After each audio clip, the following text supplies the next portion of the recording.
When I say part-time worker, what comes into your head? A mum returning to work after having a baby? Someone who lacks ambition? Someone in a junior role? You wouldn't be alone in thinking any of those things. But you would need to think again. Work has gone through dramatic changes over the last few years, and it's time to bring the picture of part-time working in Britain up to date. 8 million people work part-time in the UK. Part-time is of vital importance to our economy. It keeps people in work when otherwise they'd have to leave, and enables them to keep saving for the future. It can also lead to better work-life balance, greater engagement and productivity, progression, and the opportunity to develop other areas of your life. But only when the part-time working itself is a good experience. I'm Claire Campbell. I'm CEO of Timewise, a social enterprise that believes flexible working is possible in any role and makes for healthier, fairer workplaces. In this podcast, brought to you by Timewise and the longevity think tank Phoenix Insights, we're identifying and celebrating the elements that make for a good part-time job. We'll listen to some candid conversations from people who work part-time and have made it work for their employer, their career, their development, and their life.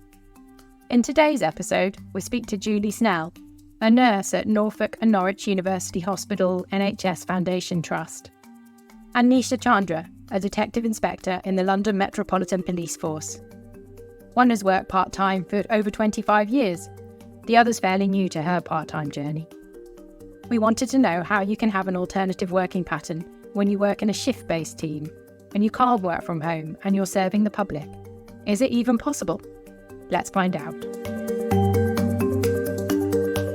I'm Julie and I live in Norfolk. I'm in my mid-50s now, so I've been nursing a long time. I started nursing in 1988 and in 95 I had my first son, and since then I'm embarrassed to say I've been part-time and have loved every minute of it. My name is Nisha. I'm 38 years old. I have been with the police for coming up to 10 years this October. And I am currently on what they call a flexible shift pattern. So my hours are compressed. So I'll do slightly longer days to award me days off during the week so that I can look after my 20-month-old son. In 1995, I had my first son, and at the time, I could almost negotiate what hours I wanted to work. I worked 24 hours a week, but in 3 shifts, I think it was then, and I'd work all over the weekend. So I'd do 6 days of sort of 7-hour days, and then have about 10 days off, which was just lovely. Now I'm working 24 hours a week in 2 shifts, so 12-hour shifts, and these vary from week to week. It doesn't matter which, but of course my children are older, but it's worked for me all the way through bringing up 3 children. What about you, Nisha?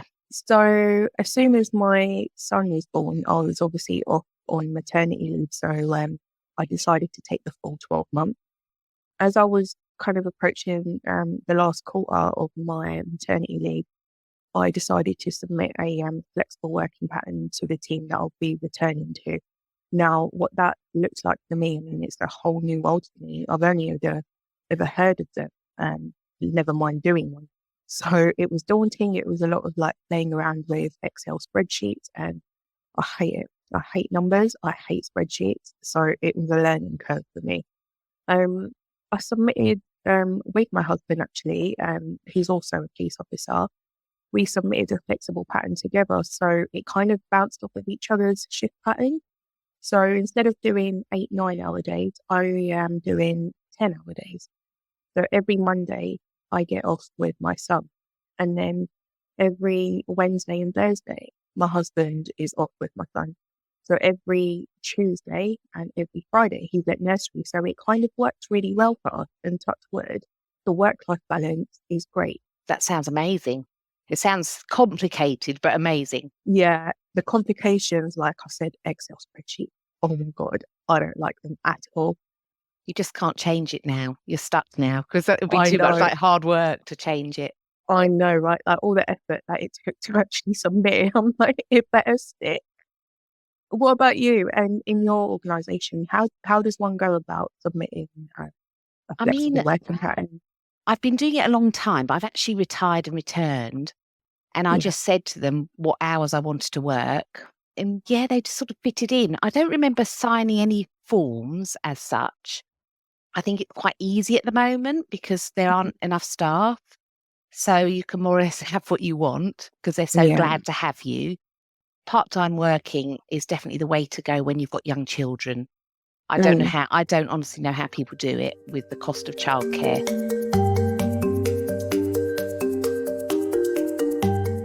So in the police force, there obviously struggle for staff, and I think there's quite a big problem with people leaving the force. The same is with the NHS. It's just not easy work to do. So have you found with your colleagues it's been as straightforward with them in sorting out a flexible working pattern? I'm going to say, me personally, like, it's been great. However, I know at least 2 colleagues of mine who are in a similar boat. One's had not a great experience, and the other one had to kind of somewhat justify a little bit more as to what she wanted to do. And that's not to say it will be rejected, but it needs to fit the business needs. So for me, they told us from the very start that we will accept obviously longer working days, but 12-hour shifts are a no-no. And that's fine. I get it. So, I'm appreciative for them letting me know beforehand. So I can meet them halfway. If I can't do 12, then I'll do 10. It works for me. It still gives me the balance, but other people's experiences, and some have been positive, some have been negative, but not negative in a way that it's been a complete rejection. So it's just that little bit more tweaking that goes into the whole process. I know what you mean, because I know that some staff, because of childcare, have set shifts. So their shifts, when they're sorting out the rota, their shifts come first because they're like the sort of the base level, and then everyone Yeah. else is fitted in around them. And I know that people have grumbled that because of the flexible working, Yeah. their work has become less flexible, if you know what I'm saying. Within your organisation, I know you briefly mentioned it before about the decision making of shift patterns. So does the shift patterns vary from ward to ward, and like who is the ultimate person that decides that? Does it vary on a week by week basis? We have someone who's she's a lay person that comes in and she's paid to do the rota. Yeah. But she goes by what my line managers say. So Okay. so it is probably across the hospital that your line managers decide. However, I do think there is a bit of discretionary stuff. It's at their discretion. If you say to them, actually, I mean, next year, for example, I'm going to ask them, I've got a granddaughter now, whether I can have just one day off a week to make sure that I'm there to give childcare. And I'm hoping, because I've been there a long time and I work hard and I'm never off sick, I'm hoping they'll go along with that. So I think there is an element of working, with people's discretion and how well you're thought of as well. I know people that have gone, if they haven't got what they want, they've gone higher and sometimes have moved from one ward to another to get the working patterns they want. What about you? Who do you go to sort out your shift pattern? Ultimately, like the final decision of whether your compressed, annualized, or part-time hours gets approved is with the commanding officer of whatever department you're at. So you input the shift patterns you want, but the actual shift patterns for all the teams, whether you're like in the forensic team or CID or anything, it's all pre-done by HR. So you'll get your shift pattern for the whole year for the next 12 months. And that's already inputted onto our booking on and booking off system at the beginning of the shift and at the end of the shift. So if for whatever reason it needs to be changed, your first line manager can do that. When you mentioned about how some people within your place of work get not the flexibility, but they get kind of like first dibs on shifts and everyone else works around them.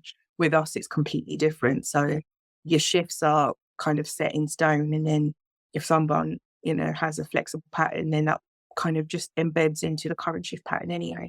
So does that apply to anyone or just people that come back from maternity leave, or is it Anyone across anyone? Yeah. That's good. Yeah, it's good to know like months in advance as well. I think like what you're doing or what your team's going to be doing, so you can plan your life around it, I suppose. Like if I've got rest days coming up on a Saturday or Sunday, and so was my husband, then we can go out for the weekend, take the little one to the park or something. And what if you were suddenly invited to something sort of next week? Yeah, How do you manage that? Can you swap with people? yeah, you can. So if I was invited to like a personal event, like a family event, next week, if I was working, like we do one in 4 weekends. So if it was my weekend on, which is upcoming this Saturday, I would probably kind of try to work around it or ask for annual leave, which is not normally an issue. So it kind of just works for the moment. I don't Yeah. want to fix it, but it's kind of working. Your colleagues who are full-time, I don't know whether you find this, but I find that they're green with envy that I'm part-time. They always say, as I come on shift, you're always cheerful. And I say, well, that's because I'm part-time. So I think it does have a bearing. You don't get sort of bogged down with the sort of day-to-day. I think the job that I do is it's probably the same as you. You do a million steps and it's Yeah. exhausting, which I still get a bit of, but I don't know how people do it full time. I don't. No, I completely get that. It's mentally draining as well, isn't it? It can have a proper detrimental effect on one's mental health. So it's being able to find that, I guess, the switch off button. Decompression, they call it, Yeah. don't they? Yes. I'll be honest, like before having my little one and being on the shift pattern that I am, like at times I did used to take my work home with me, whether it was physical or whether it was, within my head constantly thinking about it. But maybe it's because I'm a mother now, I've just got like zero tolerance or little to none. I'm able to just kind of switch off. Like I'll do my work when I'm at work. As soon as it's time to go, right, that's it. I'm done. Back to family life, back to my husband, back to my little one. Yeah, I'm able to do that quite well now, I think. You've got different priorities, haven't you now? Yeah, priorities change. Priorities definitely change, yeah.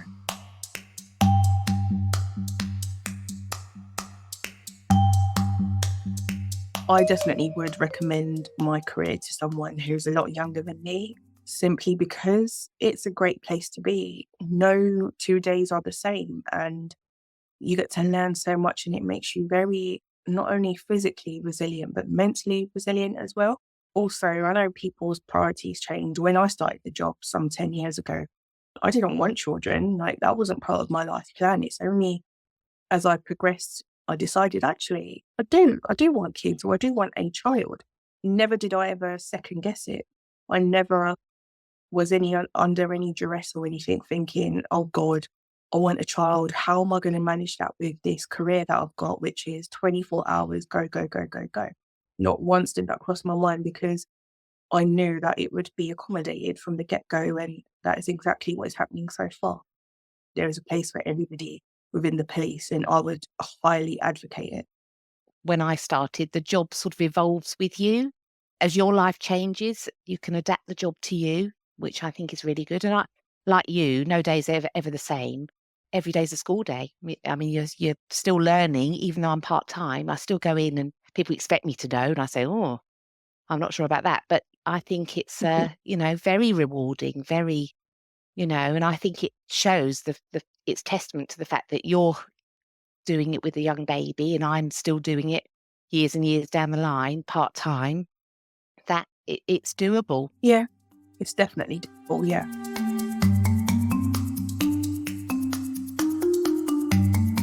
So, within your place of work and your organisation, you being part-time, do you find that it's easy to progress kind of promotionally upwards or laterally if you wanted to work in a different department? Like, do you find that there are opportunities for part-time workers to go on promotion and progress their career? Absolutely. A lot of my seniors are part-time.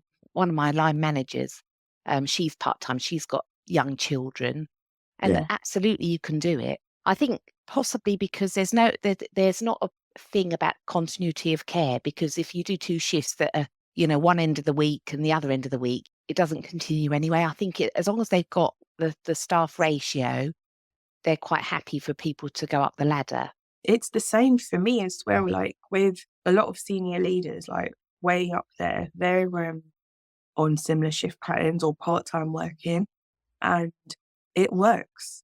There is equal opportunities for everybody, irrespective of your background or your circumstances. And if you are a part-time worker or compressed hours, and whichever shift pattern you are, there is, like I said before, there is a place for everybody in this organisation and in this police service. So yeah, absolutely. I think it's about your ability to do the job, whether you're part-time, full-time, Yeah. whatever. And I think there's this big, almost like a stigma attached to it, like only women can do part-time work or only women can do flexible hours because of childcare or because they've had a baby. No, that is not true at all. Like the amount of male colleagues and male friends that I've spoken to within the police service, it's like, well, you can do it as well because my husband's doing it. And I know other like men that are doing it, like you could help each other out and you can do it as well. So it lightens the load.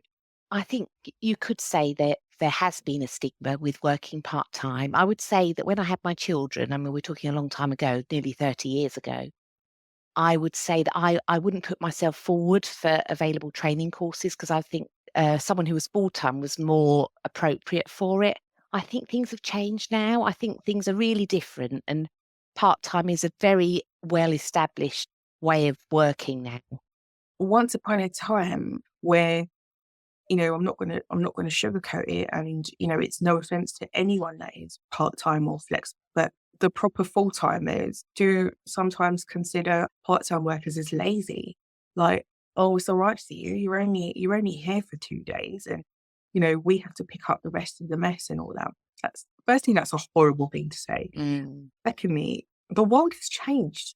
The way we work has changed so much so. Like before COVID versus during COVID versus where we are now, and everyone needs to move with this better way of working. And in order to retain people as well who are excellent workers, excellent officers, excellent nurses, well, give them what they want. They'll stay. Just give them what they need. Help them. Help you at the end of the day. It's all a circle, isn't it? So you've got to help each other. That's it's really important. Yeah. I would say what you just said about the pandemic, I think it's changed everything. I think it's shown that things can be done differently. Yeah. In terms of being flexible, in terms of people being able to work from home and looking after their children. And I don't think we'll look back.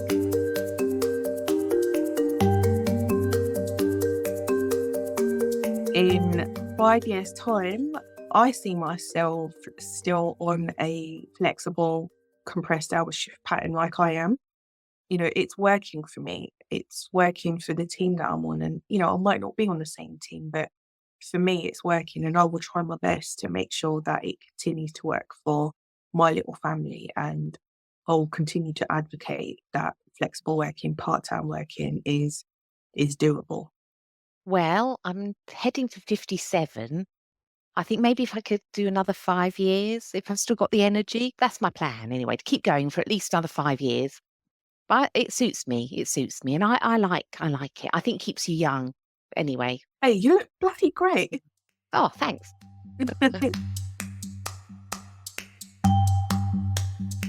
How great to hear the positive experiences that Nisha and Julie have had.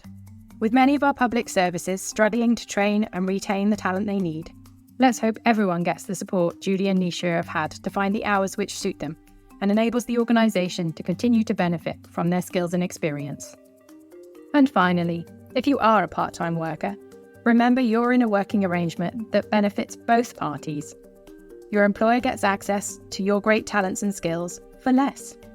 You have as much right to training and benefits as your full-time colleagues. And if key meetings and socials keep being arranged on the days you can't make, don't be afraid to question it. Work should be a place everyone can develop and thrive.